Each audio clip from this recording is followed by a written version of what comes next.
Rhapsody of realities. आज Sunday 27 June 2021। Rhapsody of realities आज रविवार 27 जून 2021। रैप्सोडी ऑफ रियलिटीज़ में आज पास्टर क्रिस ओयाखिलोमे द्वारा जो वचन हमको सीखने के लिए मिला है, आइज़ाया 49 चैप्टर 8 वर्स के आधार से आज का वचन, आज का विषय है। यशायाह की भविष्यवाणी 49 अध्याय के 8 वचन के आधार से आज का विषय है, reassign the earth's desolate heritages. पृथ्वी के वीरान पड़ी विरासत को फिर से दे देना। Reassign the earth's desolate heritages. पृथ्वी के वीरान पड़े हुए विरासत को फिर से दे देना। हम वचन के आधार से इसे सीखेंगे। Isaiah 49 chapter 8 verse, and I will preserve thee and give thee for a covenant of the people, to establish the earth, to cause to inherit the desolate heritages। यह जो वचन यशायाह 49 का 8 वचन, यह रैप्सोडी ऑफ रियलिटीज़ में इस वचन का एक भाग दिया गया है और उस भाग को हम पढ़ेंगे। पूरा वचन नहीं, वो भाग जो रैप्सोडी ऑफ रियलिटीज़ में दिया गया है, ये वचन का भाग है, वो हम पढ़ेंगे। यशायाह की भविष्यवाणी 49 अध्याय का 8 वचन का ये भाग है, मैं तेरी रक्षा करके तुझे लोगों के लिए एक वाचा ठहराऊंगा, ताकि देश को स्थिर करे और उजड़े हुए स्थानों को उनके अधिकारियों के हाथ में दे दे। और एक बार पढ़ेंगे इस भाग को। यशायाह की भविष्यवाणी 49 अध्याय का 8 वचन, मैं तेरी रक्षा करके तुझे लोगों के लिए एक वाचा ठहराऊंगा, ताकि देश को स्थिर करे और उजड़े हुए स्थानों को उनके अधिकारियों के हाथ में दे दे। The King James Version construction of the words above, especially the later part, is somewhat complex, but the NIV simplifies it। जो किंग्स जेम्स वर्शन की बनावट, जो तरीका भाषांतर करने का निर्माण किया है, शब्दों को रचना किया हुआ है, वो इस वचन के विषय में खास करके जो अगला भाग है उसके विषय में कुछ प्रकार से कठिन है समझने के लिए, जटिल है। परंतु अगर हम इंग्लिश में NIV के जो भाषांतर कर दिए हुए वचन में से इस भाग को पढ़ेंगे, अगला भाग, तो वो आसान है पढ़ने में और समझने में, पढ़कर समझने में आसान है। लेकिन किंग्स जेम्स वर्शन में से जब ये भाग रचना किया गया है, बनाया गया है भाषांतर में, तो उस समय उसको समझने के लिए जो अगला भाग है, खास तरीके से समझने के लिए ज़रा कठिन है, जटिल है। परंतु NIV अगर ट्रांसलेशन में से, इंग्लिश में जो NIV ट्रांसलेशन है, उसमें से अगर ये अगला भाग वचन का पढ़ेंगे तो समझने में आसान है। इंग्लिश की बात कर रहे हैं, ये किंग्स जेम्स वर्शन का ज़रा कठिन, जटिल है, लेकिन NIV में अगर पढ़ेंगे ये वचन का भाग, अगला भाग, तो वो आसान है समझने के लिए। It says to restore the land and to reassign is desolate, its desolate inheritance। वह कहता है, 49 अध्याय का 8 वचन वो का अगला भाग, वो ऐसा कहता है, ताकि देश को स्थिर करे और उजड़े हुए स्थानों को उनके अधिकारियों के हाथ में दे दे। और एक बार पढ़ेंगे, इस भाग को यशायाह का 49 अध्याय का 8 वचन वो कहता है, ताकि देश को स्थिर करे और उजड़े हुए स्थानों को उनके अधिकारियों के हाथ में दे दे। In other words, notice the underlined expression, it's so powerful। ध्यान दीजिए जब यहाँ पर खास तरीके से ऐसा कहा है, reassign it's desolate inheritance. Hindi में ये ऐसा दिया है, उनके अधिकारियों के हाथ में दे दे। इंग्लिश में यहाँ पर ऐसा दिया है, रीअसाइन इट्स डेजोलेट इनहेरिटेंस, और यहाँ पर हिंदी में है, उजड़े हुए स्थानों को उनके अधिकारियों के हाथ में दे दे। उजड़े हुए स्थानों को उनके अधिकारियों के हाथ में दे दे। इस वाक्य के ऊपर आप ध्यान दीजिए, यह कितना ही सामर्थी है। It means that as God's people, we are designated to reassign the earth's desolate heritages। इसका मतलब यह बनता है कि हम लोग जो परमेश्वर के लोग हैं, हम उस पद के ऊपर रखे गए हैं कि हम पृथ्वी के जो इस प्रकार से वीरान पड़ी हुई विरासत है, अधिकारियों के हाथ में दे दे। हम उस पद पर ठहराए गए हैं जो हम परमेश्वर के लोग हैं।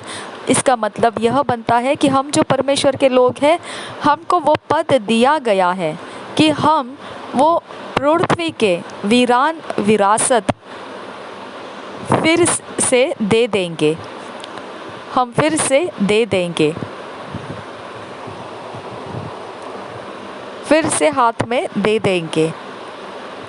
In other words, in places where Satan has wreaked havoc, we can overturn his activities, his manipulations and maneuvers and establish the will of God। दूसरे शब्दों में यह देखा जाए तो इस प्रकार से है कि वह जगह जो शैतान ने वहाँ पर कहर मचाए रखा था, अब उसको हम उल्टा देते हैं, हम उसे उथल पुथल कर देते हैं। वहाँ उसके सारे कामों को, उसके सारे हेरा फेरियों को और उसके हेरा फेरियों का कहर मचाने का जो उसका काम है, वो सब कुछ हम उथल पुथल कर देते हैं, उल्टा देते हैं। यह उसका मतलब बन जाता है और फिर वहाँ पर हम परमेश्वर की इच्छा को स्थापित कर देते हैं। The Bible talks about the dark places of the earth that are filled with the habitations of cruelty, Psalms 74:20. But it's not enough to cast the devils out of such regions and places. We must reassign some such places to angels and insist that only the righteousness of God prevails therein। पवित्र Bible इस प्रकार से बताता है उस अंधकार के जगहों के विषय में जो पृथ्वी पर है, कि वह दुष्टता से भरी हुई बस्ती है, जो भजन संहिता के 74 अध्याय के 20 वचन में लिखा है। परंतु फिर इतना ही काफ़ी नहीं है कि दुष्ट शैतान को उसमें से निकाल दे और वहाँ उस जगह में से, ज़मीनों में से, उस क्षेत्र में से निकाल दे।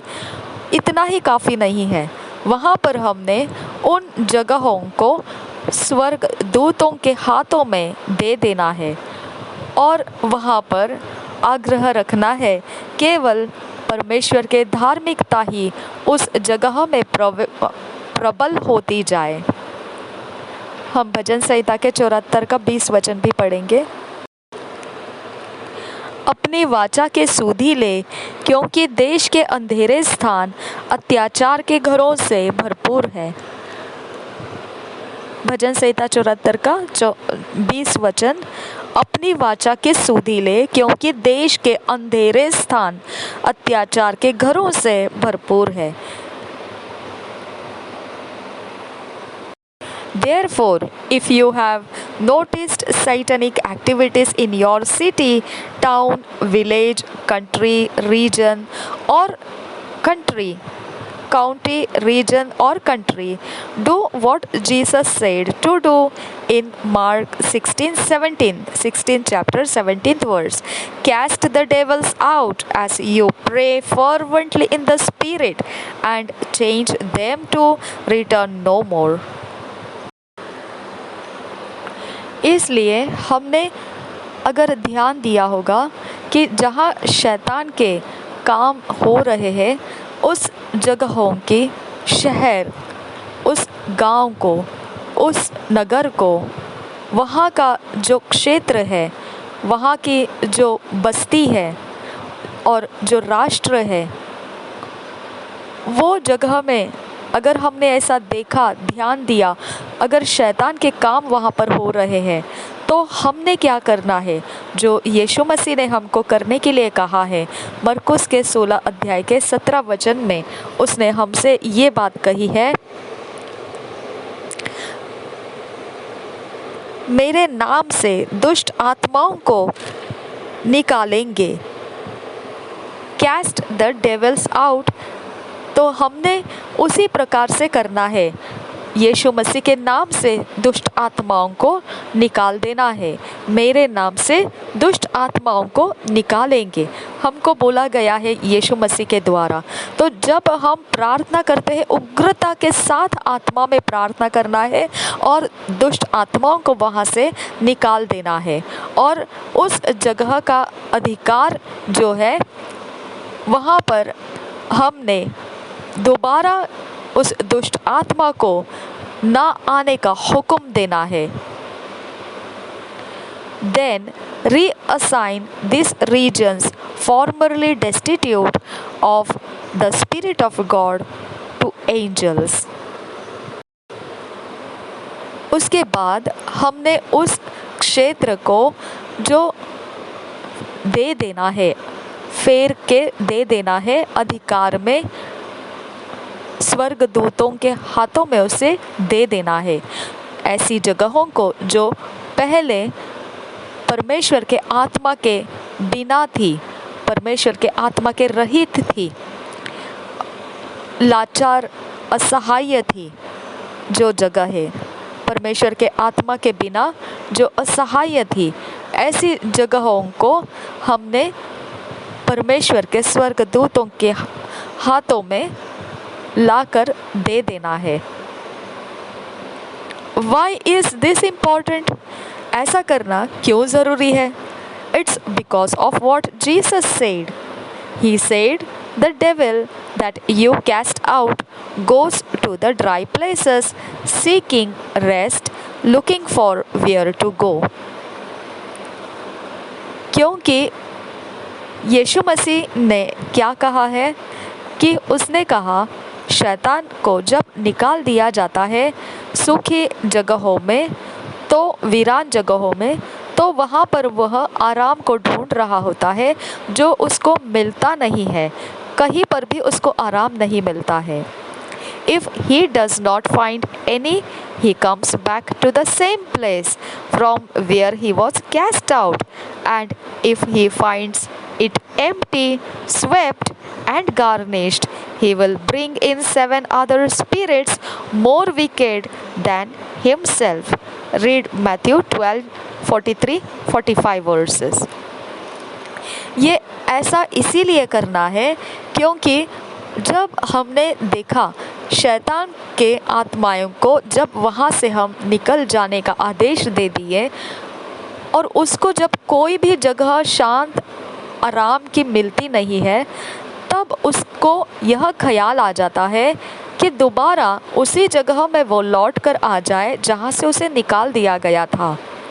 और अगर वह जगह खाली, झाड़ा बुहारा और अच्छी तरह से सजा सजाया मिलेगा, तो उसके साथ साथ वो अपने साथ साथ 7 अधिक दुष्टता करने वाले, ज़्यादा दुष्टता करने वाले आत्माओं को लेकर आएगा जो उससे भी ज़्यादा दुष्ट होंगे।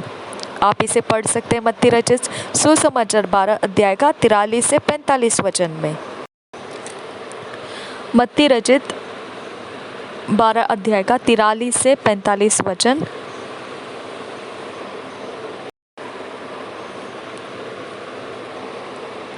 जब अशुद्ध आत्मा मनुष्य में से निकल जाती है तो सूखी जगहों में विश्राम ढूंढती फिरती है और पाती नहीं। तब कहती है, मैं अपने उसी घर में जहाँ से निकली थी लौट जाऊंगी, और लौटकर उसे सूना, झाड़ा बुहारा और सजा सजाया पाती है। तब वह जाकर अपने से और बुरी 7 आत्माओं को अपने साथ ले आती है और वे उसमें बैठकर वहाँ वास करती है, और उस मनुष्य की पिछली दशा पहले से भी बुरी हो जाती है। इस युग के बुरे लोगों की दशा भी ऐसी ही होगी। और एक बार पढ़ेंगे मत्ती रचित सुसमाचार 12 अध्याय का 43 से 45 वचन। जब अशुद्ध आत्मा मनुष्य में से निकल जाती है तो सूखी जगहों में विश्राम ढूंढती फिरती है और पाती नहीं। तब कहती है, मैं अपने उसी घर में जहाँ से निकली थी लौट जाऊंगी, और लौटकर उसे सूना, झाड़ा बुहारा और सजा सजाया पाती है। तब वह जाकर अपने से और बुरी 7 आत्माओं को अपने साथ ले आती है, और वे उसमें बैठकर वहाँ वास करती है, और उस मनुष्य की पिछली दशा पहले से भी बुरी हो जाती है। इस युग के बुरे लोगों की दशा भी ऐसी ही होगी। So you have got to learn to reassign desolate heritages. तो अब आपको ये बात सीख लेना है कि आपने वीरान पड़े हुए विरासत को फिर से स्वर्गदूतों के अधिकार में दे देना है। You have the authority and there are angels at your service. आपके पास अधिकार है और आपके सेवा के लिए स्वर्गदूत मौजूद है वहाँ पर। And so, when you disposes evil spirits from a family, city or a nation, you say, in the name of Jesus, I reassign this family, city or nation to angels of God.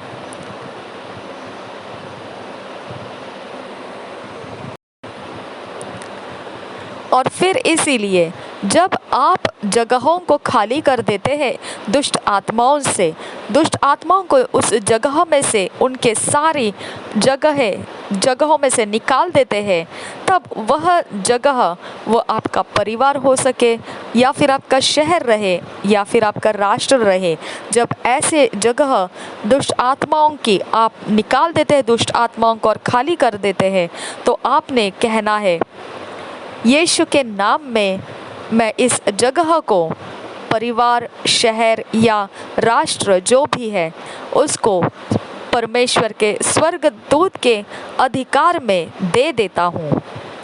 The Holy Ghost knows exactly which of the angels should take over that place to ensure things are run by the principles of the kingdom of God, ensuring only the word of God dominates and prevails. Praise God. पवित्र आत्मा ठीक तरह से जानता है कौन सा स्वर्गदूत उस जगह को ले लेना है, उस जगह में किस तरह का अधिकार और प्रधानता परमेश्वर के राज्य का वहाँ पर निश्चित करना है, और निश्चित भी यह कर लेता है पवित्र आत्मा कौन से प्रकार से वह परमेश्वर के वचन को प्रभुता और प्रबल करता है, उस जगह में करना है, उस जगह में। प्रशंसा हो परमेश्वर की।